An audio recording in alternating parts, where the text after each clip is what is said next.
Hello बच्चों, मैं आपकी बायोलॉजी एजुकेटर कल्पना मैम आज आपके लिए एक नया चैप्टर लेकर के आई हूँ, अवर एनवायरनमेंट। देखिए अपन एनवायरनमेंट के अंदर क्या क्या पढ़ेंगे। हम इसमें पढ़ेंगे व्हाट इज एनवायरनमेंट, एनवायरनमेंट क्या होता है। इसी में एक चीज हम पढ़ेंगे इकोसिस्टम। इकोसिस्टम में हम दो तरह के कंपोनेंट्स पढ़ेंगे, बायोटिक और abiotic components. Biotic means living और एबायोटिक मीन्स नॉन लिविंग।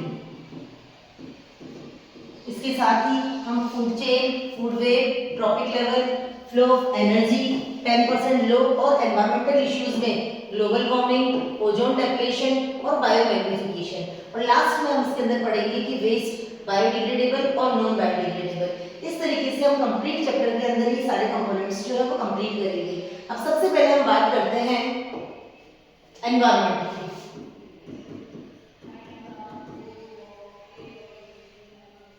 कि व्हाट इज एनवायरनमेंट, कि आखिर एनवायरनमेंट होता क्या है। एवरीथिंग विच सराउंड्स अस, आप जहां पर भी बैठे हो आपके चारों तरफ कुछ भी है, चाहे वो लिविंग है, नॉन लिविंग है, आपके फैन है, बोर्ड है, कुछ भी, जो भी चीजें आपको चारों तरफ से घिरे हुए हैं, यानी कि everything which surrounds us, everything which surrounds us, जो कुछ भी हमारे चारों तरफ है उसे आप क्या कह सकते हो, एनवायरनमेंट कह सकते हो। अब इसके अंदर ही हम एक टॉपिक पढ़ते हैं इकोसिस्टम, कि व्हाट इज इकोसिस्टम, की होता क्या है। नाम से पता चल रहा है एक सिस्टम हमारे पूरे बायोस्फीयर यानी कि पूरी की पूरी दुनिया की अगर हम बात करें, जिसमें हमारे हाइड्रोस्फीयर भी आ जाएगा, एटमॉस्फेयर भी आ जाएगा, अर्थ भी आ जाएगी, सब कुछ आ जाएगा, लिथोस्फीयर सब कुछ आ जाएगा। उसमें से अगर हम एक कंपोनेंट की बात करें यानी कि यूनिट ऑफ बायोस्फीयर, क्या कह सकते हो आप, यूनिट ऑफ बायोस्फीयर। तो यूनिट ऑफ बायोस्फीयर की बात करोगे तो वो क्या होगा, आपका इकोसिस्टम। अब हम ना इकोसिस्टम यानी कि हमारे चारों तरफ जो कुछ भी है उसमें अगर हम एक पर्टिकुलर किसी भी सिस्टम को लेकर के चलते हैं, चाहे हम गार्डन को ले लें, फॉरेस्ट को ले लें, वहां पर बायोटिक और एबायोटिक सब कंपोनेंट होते हैं। ऐसी कोई भी जगह अर्थ पर नहीं होती जहां पर हम बायोटिक को अलग कर सके और एबायोटिक को अलग कर सके। तो हम इकोसिस्टम के अंदर दो तरह के कंपोनेंट पढ़ेंगे, एक तो हम पढ़ेंगे बायोटिक और एक हम पढ़ेंगे एबायोटिक। एबायोटिक कंपोनेंट और एक हम इसके अंदर पढ़ेंगे बायोटिक कंपोनेंट।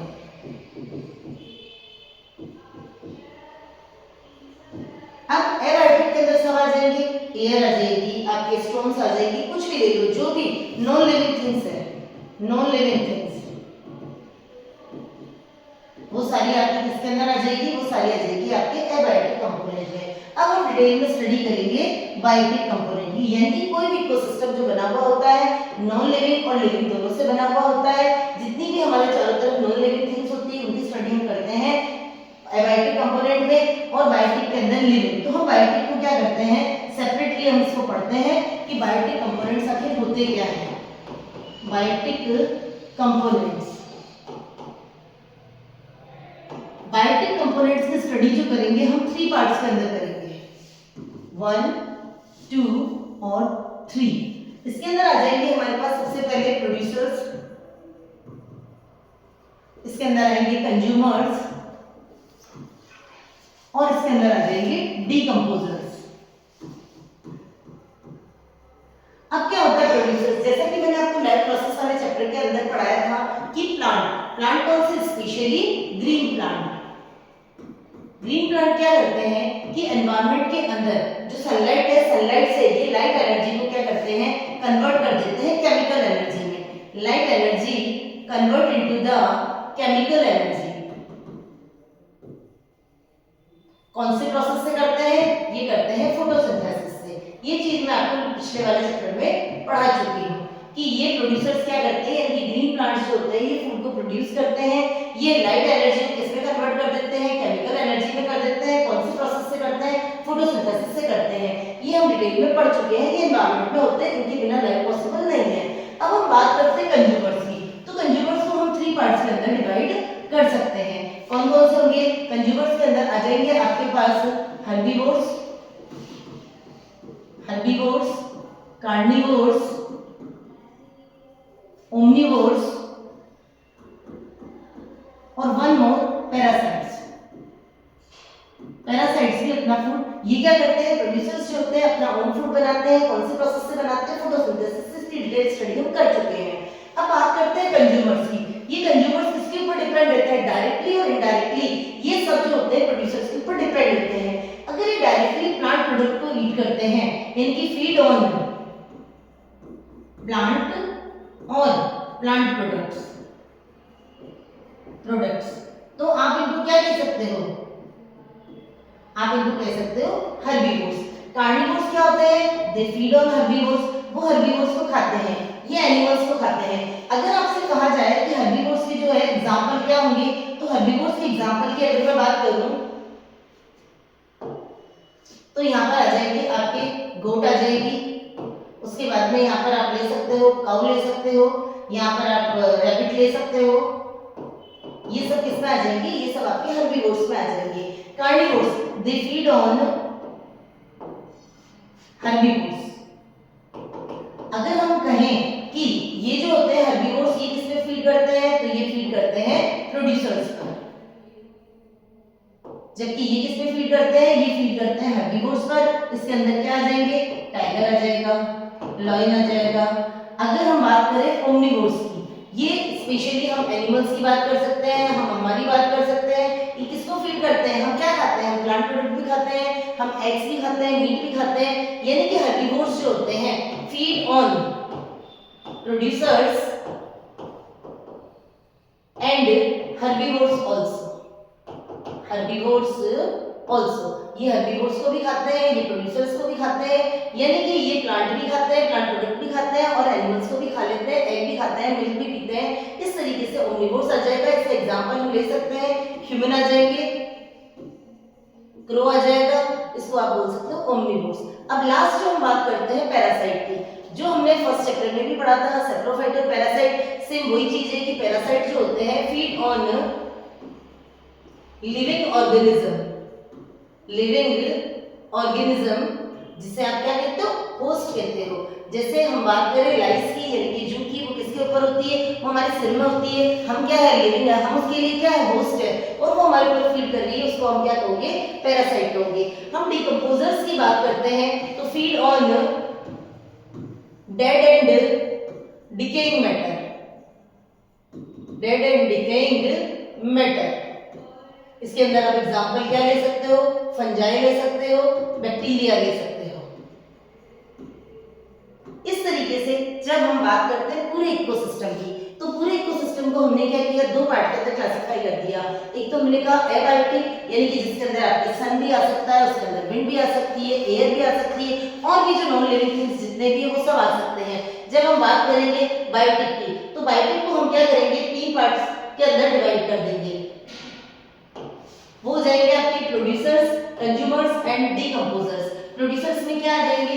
जितने भी ग्रीन प्लांट्स है वो सब प्रोड्यूसर्स में आ जाएंगे। ये क्या करते हैं? इनऑर्गेनिक सब्सटेंसेस को ऑर्गेनिक में बदलते हैं, लाइट एनर्जी को केमिकल एनर्जी में बदलते हैं। कौन से प्रोसेस से अपना काम करते हैं?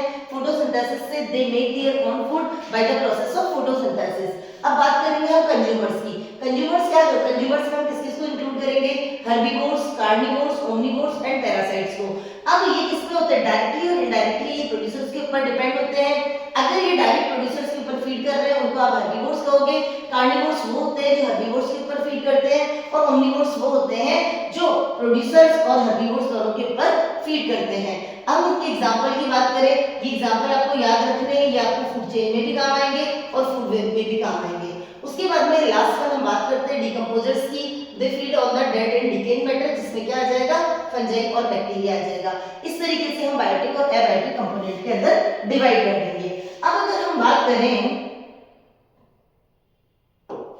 कि हमारा जो इकोसिस्टम है ये नेचुरल भी हो सकता है और ये आर्टिफिशियल भी हो सकता है। नेचुरल इकोसिस्टम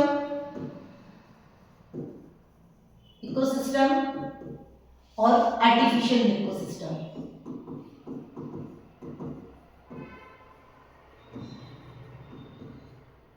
अगर हम नेचुरल इकोसिस्टम की बात करें जो नेचर में अपने आप बना है, जैसे आप देखो फॉरेस्ट, उसे हमने नहीं बनाया।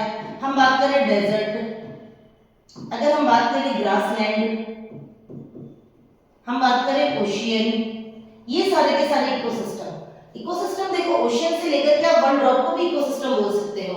ठीक है, तो हम बात करेंगे नेचुरल इकोसिस्टम की, जो एनवायरनमेंट के अंदर यानी कि नेचर में अपने आप बना है, उस इकोसिस्टम इकोसिस्टम को आप बोलते हैं नेचुरल इकोसिस्टम, जिसके अंदर फॉरेस्ट आ जाएगा, डेजर्ट आ जाएगा, ग्रासलैंड इकोसिस्टम आ जाएगा, ओशियन आ जाएगा, पॉन्ड आ जाएंगे। लेकिन अगर हम आर्टिफिशियल इकोसिस्टम की बात करें तो ये किसने बनाया है? इसे आप मैन मेड इकोसिस्टम भी बोल सकते हो, मैन मेड इकोसिस्टम। इसके अंदर क्या क्या आ जाएंगे? इसके अंदर आ जाएंगे आपके क्रोपलैंड्स, इसमें आ जाएंगे गार्डन्स, इसके अंदर आ जाएगा एक्वेरियम, जो हमने बनाया है, अपनी जरूरतों के लिए बनाया है, किसी भी वजह से बनाया है, उस इकोसिस्टम को आप बोल सकते हो आर्टिफिशियल इकोसिस्टम। इस तरीके से हम इकोसिस्टम को दो पार्ट के अंदर नेचुरली, जो नेचर ने अपने आप बना है, और artificial which is made by the human, that is known as the artificial ecosystem, that is cropland, grassland, gardens और ग्रासलैंड, गार्डन्स एंड एक्वेरियम, इनको हम कह सकते हैं आर्टिफिशियल इकोसिस्टम। इस तरीके से हम इकोसिस्टम को क्लासिफाई कर सकते हैं। उसके बाद हम आगे की तरफ चलेंगे, आगे इसमें हम पढ़ेंगे फूड चेन। नेक्स्ट पॉइंट है हमारा फूड चेन। अब मैं एक सिंपल फूड चेन बनाती हूँ, फिर उसको समझाती हूँ कि किस तरीके से फूड चेन बनी है। जैसे सपोज करो ये हो गया ग्रास, ग्रास पर कौन फीड करता है? Grass hopper. ग्रास होपर पे कौन फीड कर रहा है? ग्रास होपर पर फीड कर रहा है फ्रॉग। फ्रॉग को किसने खाया? स्नेक ने। स्नेक को किसने खाया? होक ने। इस तरीके से हमने क्या किया? एक चेन बनाई, जिसमें क्या हो रहा है? ईटिंग बाय ईटर, मतलब इसको आगे से आगे, इसको इसने खाया, फिर जिसने खाया उसको भी आगे किसी और ने खाया। इस तरीके से एक सीक्वेंशियल चेन बनती है फॉर ईटिंग। ईटिंग पर्पस के लिए जो सीक्वेंशियल चेन बनती है उसे आप क्या कह सकते हो? फूड चेन कह सकते हो। ये जो फूड चेन मैंने बनाई है ये है ग्रासलैंड इकोसिस्टम की, ग्रासलैंड इकोसिस्टम। हमारे बुक के अंदर 3 टाइप की फूड चेन बनी हुई है, उसमें से एक है ग्रासलैंड इकोसिस्टम, ग्रास। अब आप इसको देखिए कि ग्रास में क्या किया था, जो अभी हमने पढ़े थे बायोटिक कंपोनेंट, हम इसको कह सकते हैं ये क्या है? प्रोड्यूसर।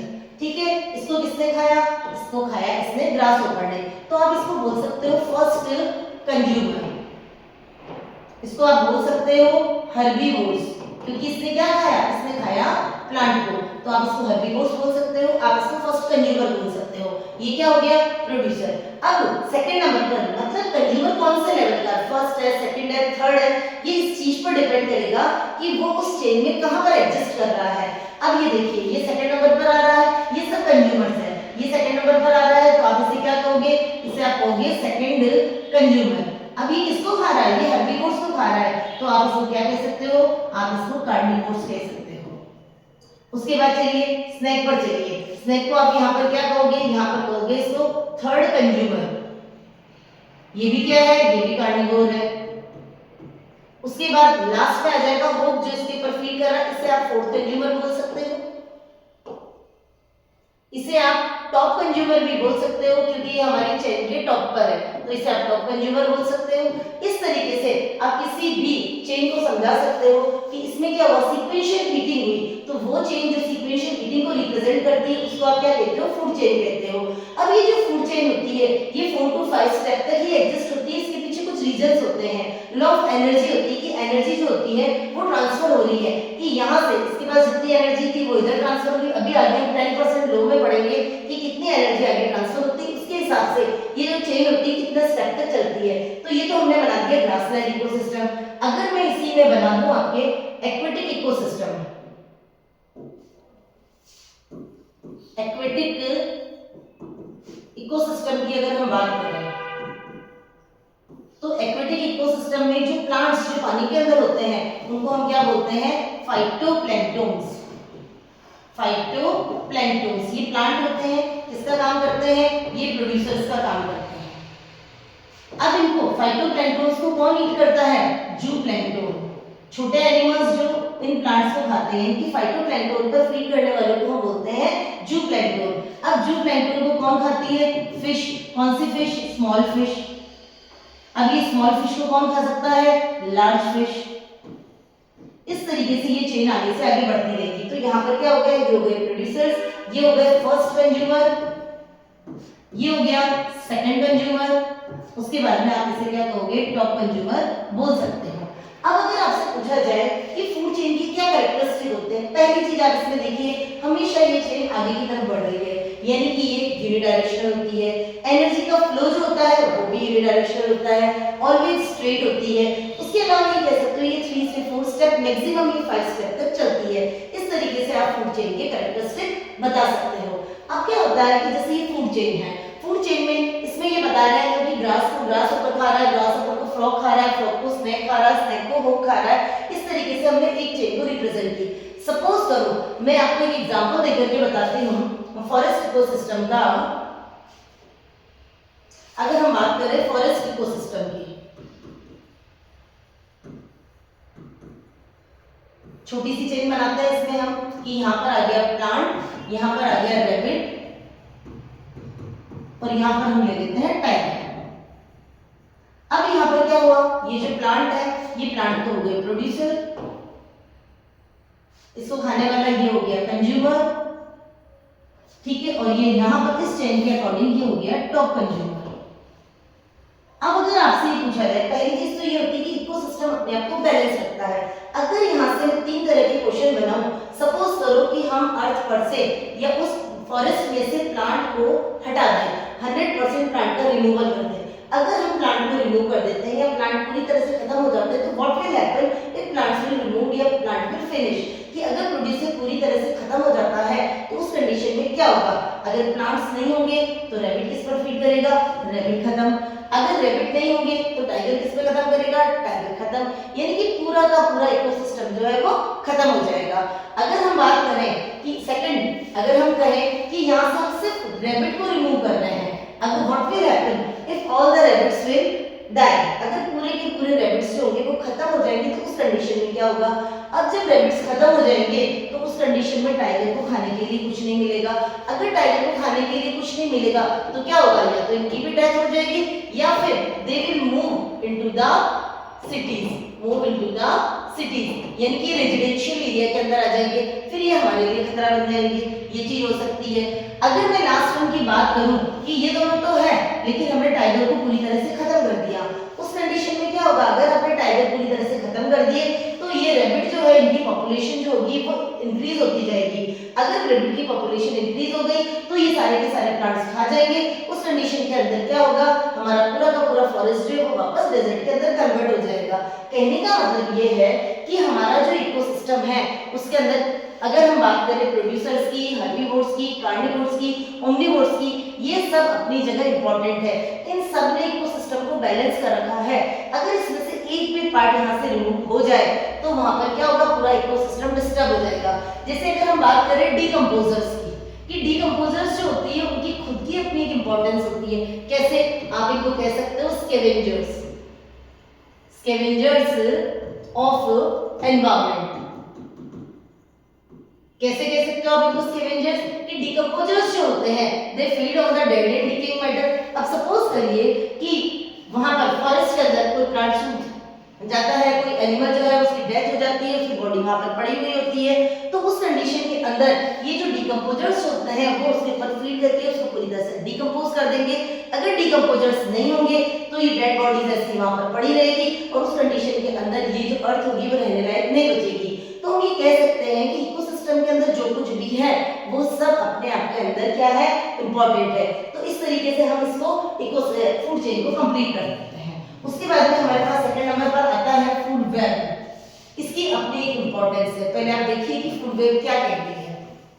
यहाँ मैंने एक प्रोड्यूसर बनाया, यानी कि कोई भी प्लांट ले लेते हैं हम, ये हमने एक प्लांट ले लिया। इस प्लांट को कौन कौन खा सकता है, इस प्लांट को डियर खा सकता है, इस प्लांट को रैबिट खा सकता है, इस प्लांट को ग्रास ऊपर खा सकता है। अब जो ये ग्रास ऊपर है, इस ग्रास ऊपर को फ्रॉग खा सकता है, इस फ्रॉग को स्नेक खा सकता है, स्नेक को होक खा सकता है। अब ये जो ग्रास ऊपर है इसे डायरेक्टली भी होक खा सकता है। उसके बाद में ये रैबिट है, रैबिट और ये लॉइन, रैबिट और डियर, इसको क्या कर सकता है, लॉइन खा सकता है, इसको भी होक खा सकता है। इस तरीके से अगर हम बात करें कि यहाँ पर मल्टीपल चॉइस हो गई कि इसको ये खा सकता है, इसको वो खा सकता है, इस तरीके से फूड वेब अपने आप में इंपॉर्टेंट है। यानी कि interlinking of food chain, interlinking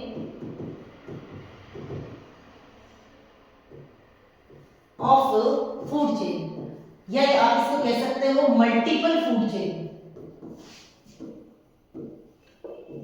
multiple food chain.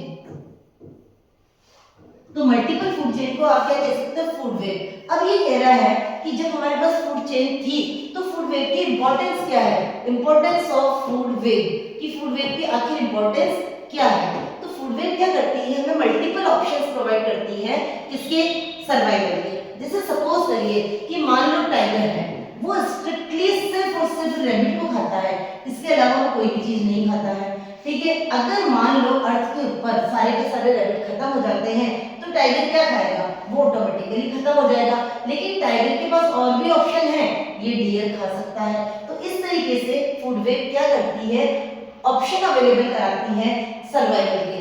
Food web होगी, सारी कनेक्शन इंटरलिंक्ड होंगे।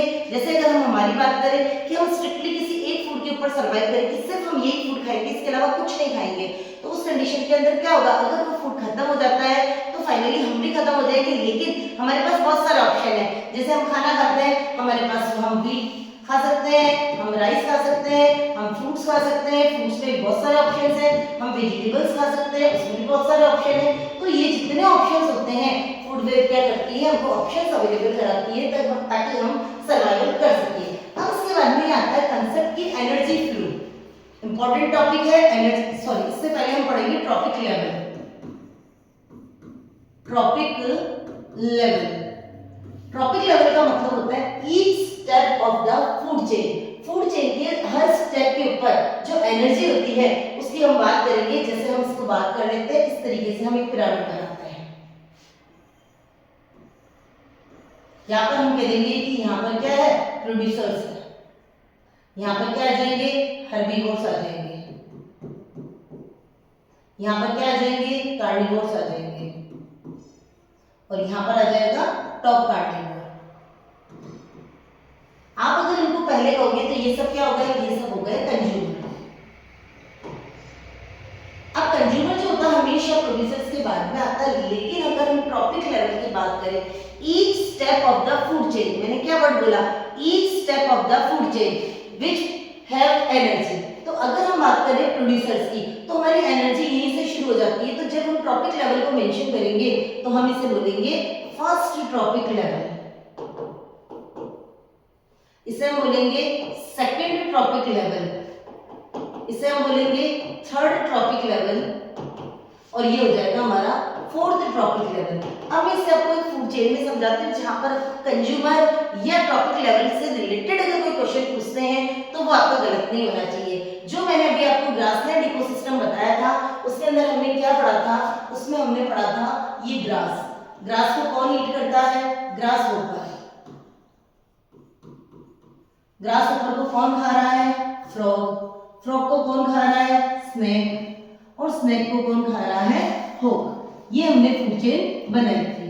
अब इस फूड चेन में देखिएगा आप कि हमने इनको क्या कहा, इसको तो हमने कहा प्रोड्यूसर्स, इन सबको हमने कहा था कंज्यूमर्स। कंज्यूमर्स में भी इसको हमने कहा प्राइमरी कंज्यूमर,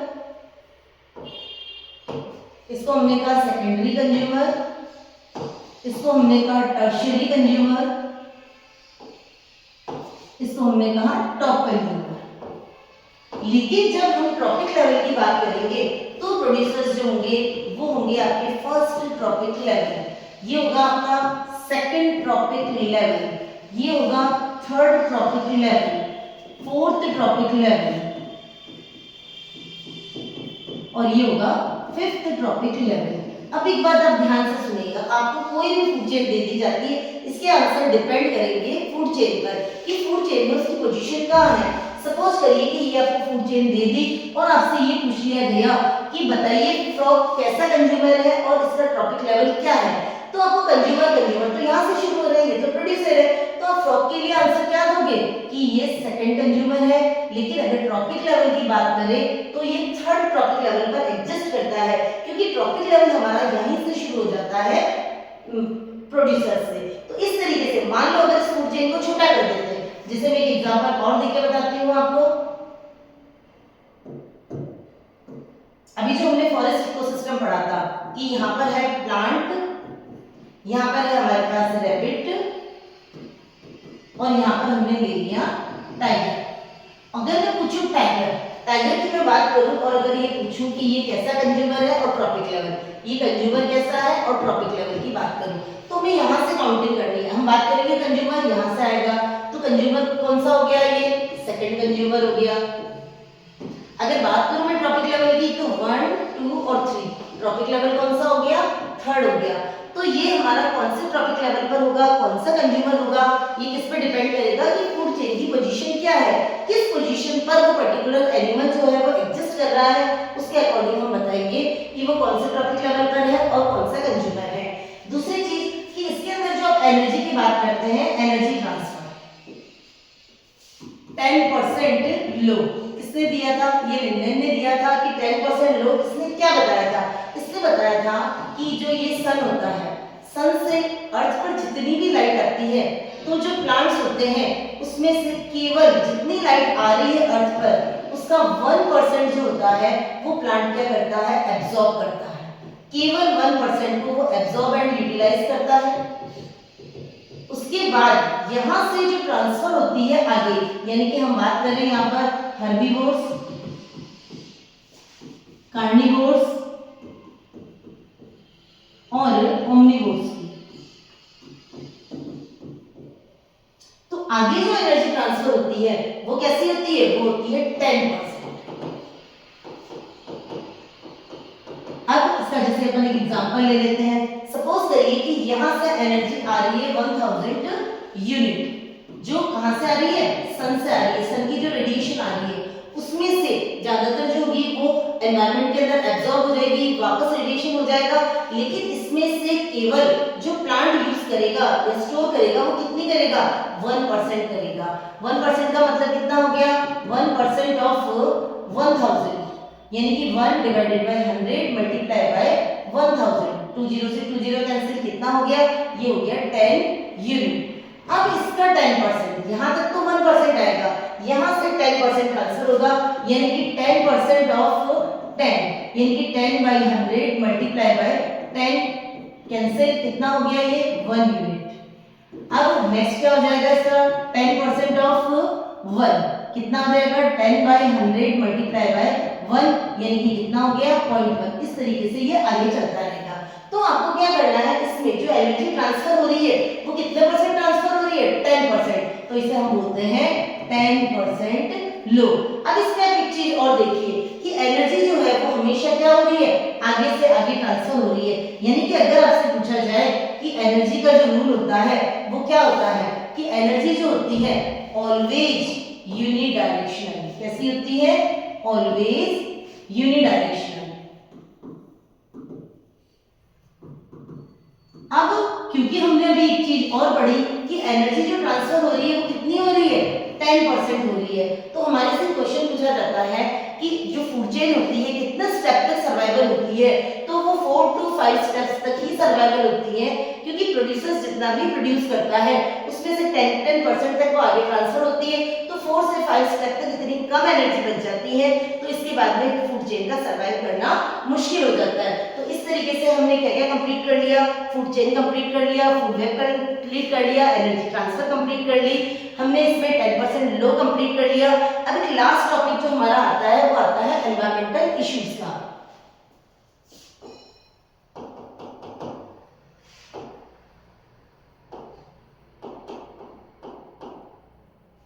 एनवायरमेंटल इश्यूज यानी कि जो हमारी ह्यूमन एक्टिविटीज हो रही है, हम क्या कर रहे हैं, जितना भी हमको इकोसिस्टम ने दे रखा है, एनवायरनमेंट ने दे रखा है, उस सब का हम क्या करते हैं, मिसयूज करते हैं। ह्यूमन एक्टिविटीज की वजह से एनवायरनमेंट के अंदर बहुत सारी प्रॉब्लम्स आ रही है। उसमें से मेन जो हम प्रॉब्लम्स पढ़ेंगे यहाँ पर वो कौन कौन सी पढ़ेंगे, वो पढ़ेंगे हम ग्लोबल वार्मिंग। सेकेंड हम इसके अंदर पढ़ेंगे ओजोन डेप्लेशन।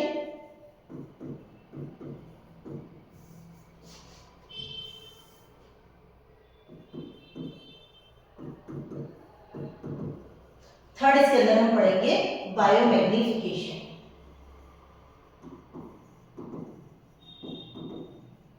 To minute.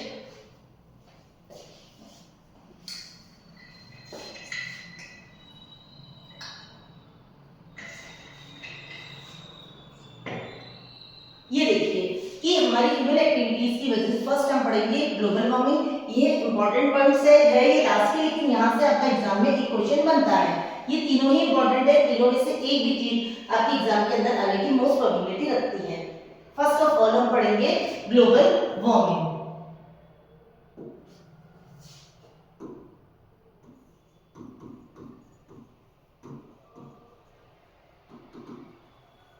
सबसे पहले ग्लोबल वार्मिंग के लिए जो गैसेस रिस्पॉन्सिबल होती है उन गैसेस को हम कहते हैं ग्रीन हाउस गैसेस। अब आपको याद रखनी, एग्जाम में सीधा सीधा क्वेश्चन आपसे पूछा जा सकता है कि ग्रीन हाउस गैसेस जो होती है वो आप किस किस को कहोगे, तो इसके अंदर आंसर आ जाएगा आपका CO2, उसके बाद में आंसर आएगा आपका मीथेन, उसके बाद में आंसर आ जाएगा आपका CFC। ये सब जो होती है ग्रीन हाउस गैसेस होती है। अब ये करती क्या है, ये हमारे एनवायरनमेंट को कैसे गर्म करती है, तो देखो इनकी क्या नेचर होती है।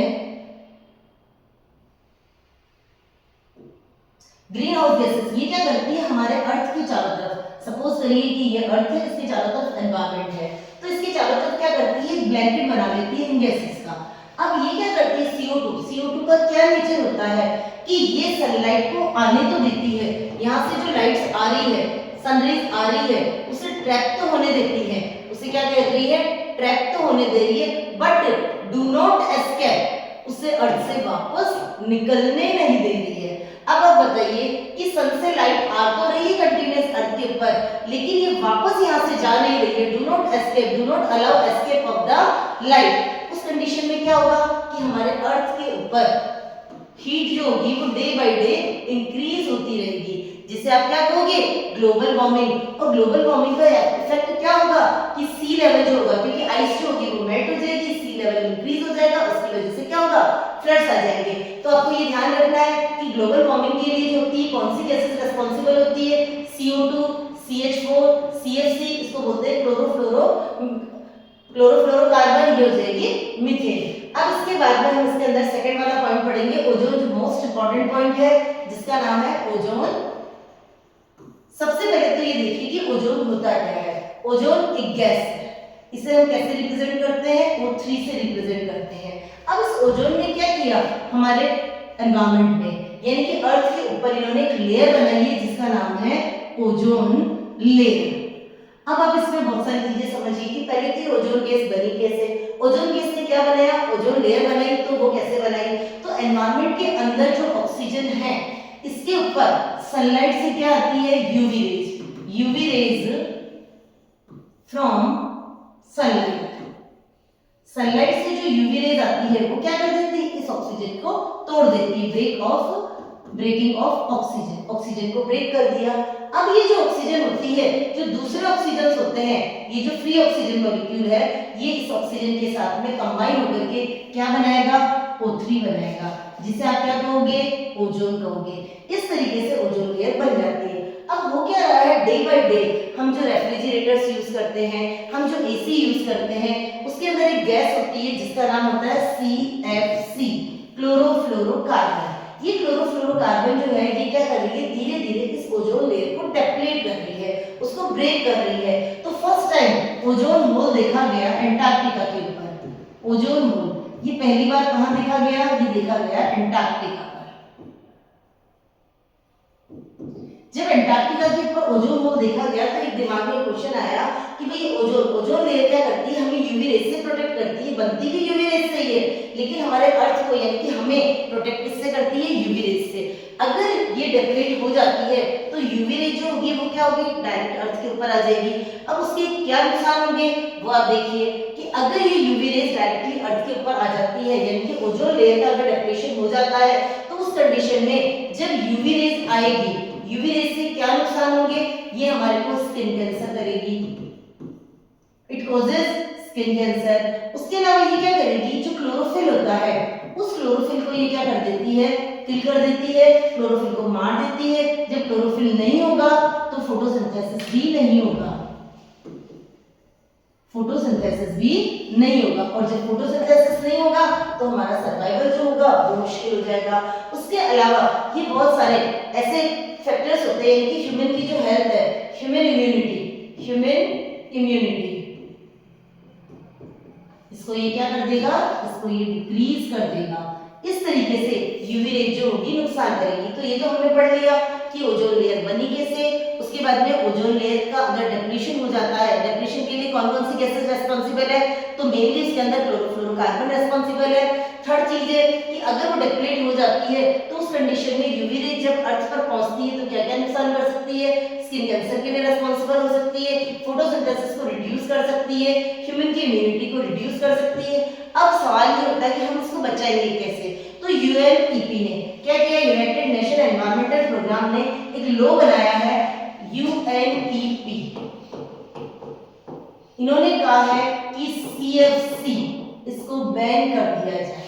तो आज की डेट में स्ट्रिक्ट इंस्ट्रक्शन है कि सीएफसी को रेफ्रिजरेटर और एसी के अंदर यूज ना किया जाए, और जिस लेवल पर 1986 के अंदर टेम्परेचर मेंटेन था उसी का टेम्परेचर को मेंटेन रखा जाए। ये अदरवाइज क्या होगा कि एक टाइम ऐसा आएगा ओजोन लेयर डिप्लीट हो जाएगी और उसके डिप्लीशन से अर्थ के ऊपर सर्वाइव करना मुश्किल हो जाएगा। ये हमने बात कर ली हमारे ओजोन लेयर की। अब एक लास्ट टॉपिक है हमारे पास जिसको पढ़ने से पहले हमको वेस्ट पढ़ना जरूरी है, कि सबसे पहले हम बात करेंगे पॉल्यूशन की। पॉल्यूशन का मतलब क्या होता है, undesirable changes, undesirable changes in physical, chemical and biological composition of air, water, soil, etc. कि हमारे चारों तरफ, यानी कि हमारे चारों तरफ एयर है, वाटर है, सॉइल है, इनके अंदर कोई भी अनडिजायरेबल चेंजेस जिनकी हमें नीड नहीं है, इनकी फिजिकल कंपोजिशन में, इनके बायोलॉजिकल कंपोजिशन में अगर कोई भी चेंजेस हो जाते हैं तो वो किसके लिए रेस्पॉन्सिबल होते हैं, पॉल्यूशन के लिए रेस्पॉन्सिबल होते हैं। तो ये कौन सी चीजें, पॉल्यूटेंट्स। पॉल्यूटेंट्स का मतलब क्या होता है, वो substances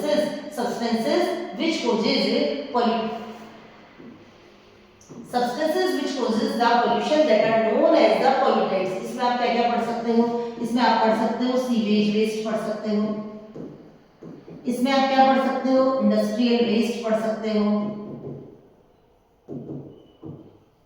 इसके अंदर आप क्या पढ़ सकते हो, एग्रीकल्चर वेस्ट पढ़ सकते हो, जिसके अंदर क्या आ जाएगा, जिसके अंदर डीडीटी आ जाएगा यानी कि पेस्टिसाइड आ जाएगा। इस तरीके के ये अंदर ये सारी की सारी चीजें, सीवेज है, ये है, उसके अलावा SO2 है, N2O है, ऐसे बहुत सारी गैसेस, ये सारी की सारी क्या काम करती है, पॉल्यूटेंट्स का काम करती है और एनवायरनमेंट को क्या कर देती है, पॉल्यूट कर देती है। इस प्रोसेस को आप क्या कहते हो, पॉल्यूशन कहते हो। अब इस पॉल्यूशन के लिए जो रेस्पॉन्सिबल है वो क्या, कौन रेस्पॉन्सिबल है, वेस्ट रेस्पॉन्सिबल है। तो हम वेस्ट को क्या कर सकते हैं, 2 पार्ट के अंदर क्लासिफाई कर सकते हैं। एक तो होता है बायोडिग्रेडेबल वेस्ट और सेकंड होता है non biodegradable waste.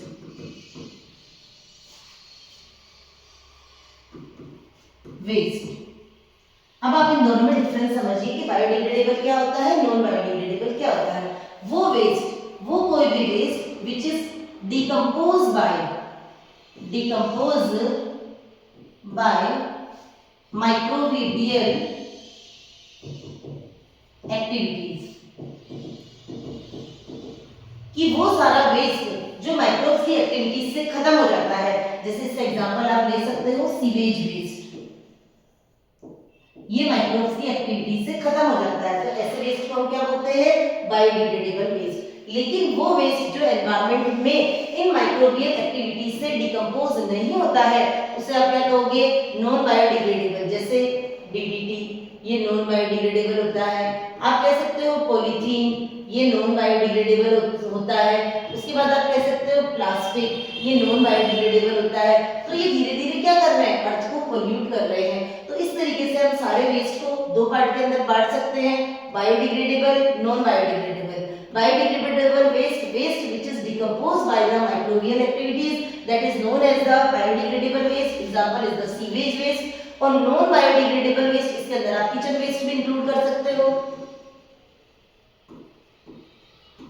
Waste which is not decompose by the microbial action, जिसके एग्जांपल हो जाएंगे डीडीटी, पॉलीथीन और प्लास्टिक। अब यहाँ पर हम स्पेशली डिस्कस करेंगे और इसका सबसे बड़ा जो इफेक्ट होगा वो क्या होगा, बायोमैग्निफिकेशन। इसके जो बैड इफेक्ट होंगे वो होंगे बायोमैग्निफिकेशन। और अगर मैं इसके बैड इफेक्ट की बात करूं तो यहाँ पर बैड इफेक्ट क्या हो जाएगा, यहाँ पर फाउल स्मेल आने लग जाएगी। अगर ये सब जो वेस्ट पड़ा रहेगा तो इससे जो आएगी कोजेज फाउल स्मेल, गंदी स्मेल आएगी। किसकी वजह से, इस बायोडिग्रेडेबल वेस्ट की वजह से। और यहाँ से क्या होगा, सबसे बड़ा जो इफेक्ट होगा वो होगा बायोमैग्निफिकेशन, जिसका आपको एग्जाम में अलग से भी क्वेश्चन पूछा जा सकता है। तो हम इसको बायोमैग्निफिकेशन को कंप्लीट कर लेते हैं। बायोमैग्निफिकेशन, ये इंपॉर्टेंट टॉपिक है biomagnification. Accumulation of toxic substances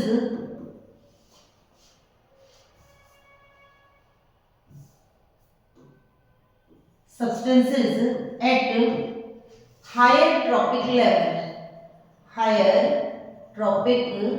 level। यहां से समझिएगा एग्जाम में क्वेश्चन तो सीधी सीधी डिफाइन हो गई कि accumulation of the toxic substances at higher trophic level. पर ये कहना क्या चाह रहा है, अगर एग्जाम में थोड़ा सा क्वेश्चन घुमा करके दे दिया जाए, सपोज करो कि आपको एक चेन दे दी गई, जैसे यहाँ पर हमने ले लिया फाइटोप्लैंक्टन, यहाँ हमने ले लिया जूप्लैंक्टन, यहाँ पर हमने ले लिया स्मॉल फिश, यहाँ हमने ले ली लार्ज फिश, और इस फिश को ईट करने के लिए हमने यहाँ पर ले लिया ह्यूमन बीइंग।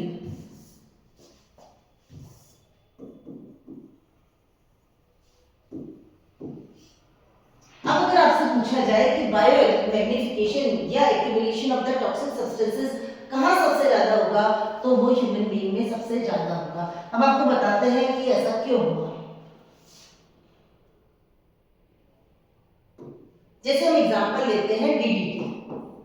अब ये हमने डीडीटी को कहाँ यूज किया, ये अगर हमने डीडीटी को एनवायरनमेंट में यूज किया, नालियों में यूज किया, अगर हमने एग्रीकल्चर फील्ड में यूज किया, तो ये डीडीटी क्या होगा, बहकर के, जब बारिश आएगी बहकर के कहाँ आ जाएगा, पानी के अंदर आ जाएगा। अब पानी में ये किसको एब्जॉर्ब करेगा, क्योंकि ये तो डिग्रेड होता ही नहीं है, नॉन डिग्रेडेबल है, तो डिग्रेड तो होगा ही नहीं। अब वहां से वो कहाँ आ जाएगा, पानी के अंदर आ जाएगा, वहां से फाइटोप्लैंक्टन के अंदर ये चला जाएगा। जब वाटर को एब्जॉर्ब करेगा वहां चला जाएगा। अब फाइटोप्लैंक्टन को जब ईट किया किसने, जूप्लैंक्टन ने, तो अब जैसे सपोज करो कि यहाँ पर बहुत सारे प्लांट्स थे, सपोज करो कि यहाँ 100 प्लांट्स है। अब इसमें से लगभग ये जूप्लैंक्टन एक ही जू है, लेकिन इसमें मान लो सपोज करो कि 10 प्लांट्स को ईट किया, तो जितना एक प्लांट के अंदर था सिंगल था, 10 तक किया, इसके पास 10 जितना पहुंच गया। फिर ये स्मॉल फिश है, बहुत सारे जूप्लैंक्टन खाती है, इसके पास और ज्यादा कंसंट्रेशन पहुंच गई। फिर इसको ये ऐसे करते करते यहाँ तक आती है, क्योंकि ह्यूमन बीइंग है वो बहुत सारे फिशेस खाएगा, ये एक्यूमुलेट होती जाएगी, आगे से आगे ट्रांसफर होती जाएगी, तो हाईएस्ट परसेंटेज जो उनको मिलेगा वो कहाँ पर मिलेगा, ह्यूमन बीइंग में। अगर आपसे पूछा जाए कि बायोमैग्निफिकेशन जो होता है वो सबसे ज्यादा एक्यूमुलेशन जो होता है टॉक्सिक सब्सटेंसेस का, वो किसी भी फूड चेन में कहाँ पर होगा, जो इसका टॉप कंज्यूमर होगा उस चेन का, वहां पर ये होगा। इस तरीके से हमारा चैप्टर जो है सक्सेसफुली कंप्लीट हो गया है। इसमें जितने भी मेन पॉइंट्स हैं मैंने आपको करा दिए हैं, रिवीजन मोड के लिए बहुत ही अच्छा है। आप इसको आराम से देखिए और अपना कोर्स अच्छे से करके एग्जाम आप अच्छे से दीजिए, ठीक है। अगर आपको मेरा पढ़ाना अच्छा लगा, आपको मेरी क्लासेस अच्छी लगी, तो आप इसको क्या करिए, लाइक करिए, शेयर करिए, सब्सक्राइब करिए और हर बच्चे तक इसको पहुंचाइए। और इसके नोट्स आपको हैंड रिटन आपको मिल जाएंगे मेरे चैनल पर, मेरे Telegram channel biology by KJM, वहां से आप नोट्स को डाउनलोड करिए, पढ़िए और अच्छे से एग्जाम दीजिए। Thank you.